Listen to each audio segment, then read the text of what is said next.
Bapa dan Putra dan Roh Kudus. Amin. Allah yang penuh kasih, kami bersyukur hari ini kami merayakan pesta Hari Raya Maria menerima kabar dari malaikat Tuhan.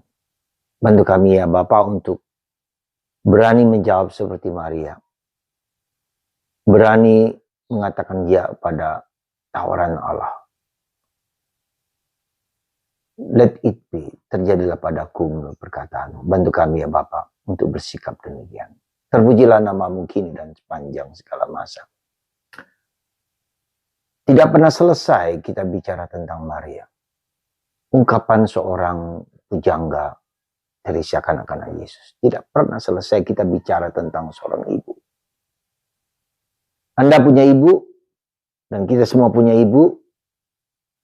Pasti kita memiliki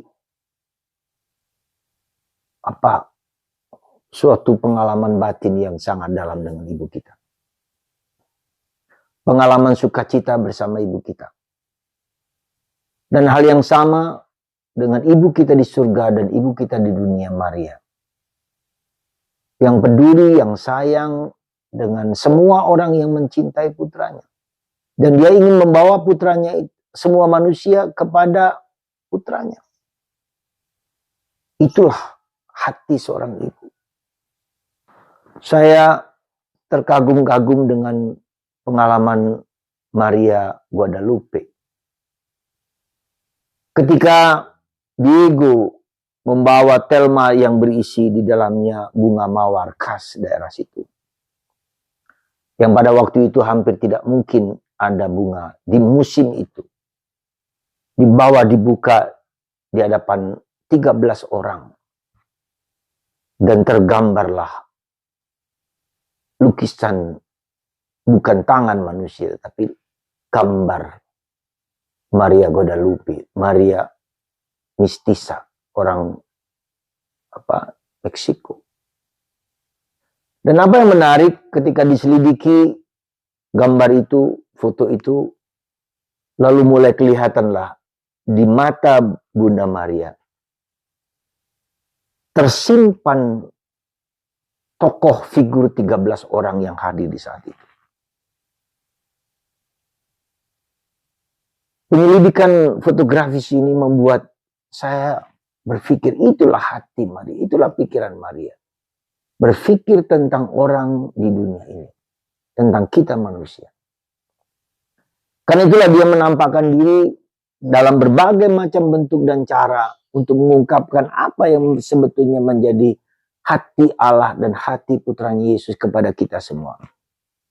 Ada berbagai macam penampakan yang luar biasa. Fatima, Lourdes, Medjugorje, Garabandal, Akita, dan seterusnya. Itu adalah suatu bentuk cara bagaimana Bunda Maria menyampaikan kepada kita untuk apa? Berdoa, bertobat. Rosario, Our Lady of Rosario. Aku adalah Bunda Maria Bunda Rosa, berdoa. Ya, itu pertama yang mau saya sampaikan. Betapa Bunda Maria mengatakan ya pada tawaran Allah untuk menjadi Bunda Putra Allah. Nah, yang kedua, saya merasa bahwa Maria itu seorang ksatria luar biasa, seorang yang tegas, seorang yang luar biasa. Punya self determination yang tinggi.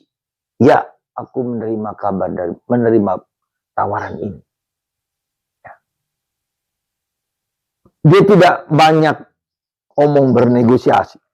Ya. Dia tidak banyak mengungkapkan sesuatu yang keberatan-keberatan. Memang ada sesuatu, tapi cukup di situ dan dia mengatakan, ya, aku hamba Tuhan, terjadilah padaku menurut perkataannya. Saya merasa bahwa kata-kata ini menjadi kata-kata yang sangat powerful dan itu penting bagi kita, saya paling tidak dalam renungan saya di saat ini. Ketegasan untuk mengatakan ya itu. Dan itulah yang berbeda persis dengan apa yang terjadi pada Eva, pada Hawa. Ketika dia digoda oleh iblis itu, dia masih bernegosiasi, dia masih berbicara, dia masih menawar-nawar Dan ketika ditawari bahwa dia akan menjadi seperti Allah, nah di situ hancur. Tapi Maria, aku ini hamba Tuhan. Kau akan menjadi seperti Allah, tahu yang baik dan yang buruk. Tahu segala-galanya. Tapi Maria, aku ini hamba Tuhan. Tidak perlu aku tahu apa yang tidak seperti Allah, tapi coba lihat. Suatu perbedaan perbandingan yang berbalik 180 derajat. Maria, aku ini hamba Tuhan. Servant of God. Tapi Hawa engkau akan menjadi seperti Allah. Dan dia terpancing itu. Lalu tidak taat kepada kehendak Allah. Dan itulah. Ketika kita berdialog, ketika kita bermain-main, ketika kita tidak tegas dengan apa yang Tuhan kehendaki, lakukan yang baik, hindari yang jahat. Itu. Ya. Perintah Tuhan dalam suara hati kita, lakukan yang baik, hindari yang jahat. Apapun juga jangan bernegosiasi, jangan tawar-menawar. Aku ini hamba Tuhan, terjadilah padaku, mulut berkata. Seorang kesatria, seorang cavalry, seorang yang tegas. Saudara, Maria meskipun wanita, tapi dia memiliki ketegasan yang tak dapat diberikan oleh dunia. Dan ini zaman sekarang ini, orang entah lelaki dan perempuan yang lembek, generasi strawberry, generasi yang yang mudah lembek, mudah hancur. Nampak di luar indah, tapi di dalam mudah terpenyet. Itulah saudara. Semoga pada hari raya Maria menerima kabar dari malaikat Tuhan. Kita berani menjawab ya terhadap suara hati kita yang selalu ingin mengatakan melakukan yang baik. Ya, dimanapun, kapanpun, saat apapun. Menjadi manusia yang tegas seperti Allah. Tuhan memberkati Anda semua di hari yang bahagia ini. Ya, setelah Paskah, setelah minggu kedua Paskah, kerahiman ilahi, kita juga memiliki seorang wanita yang sungguh rahim, memperhatikan kita semua, membawa kita kepada putaran Yesus. Tuhan berkati Anda. Semoga rahmat Tuhan melimpah dalam diri Anda semua, menyembuhkan Anda, menguatkan Anda untuk berani mengatakan ya pada Tuhan, Bapa, Putra, dan Roh Kudus. Amin.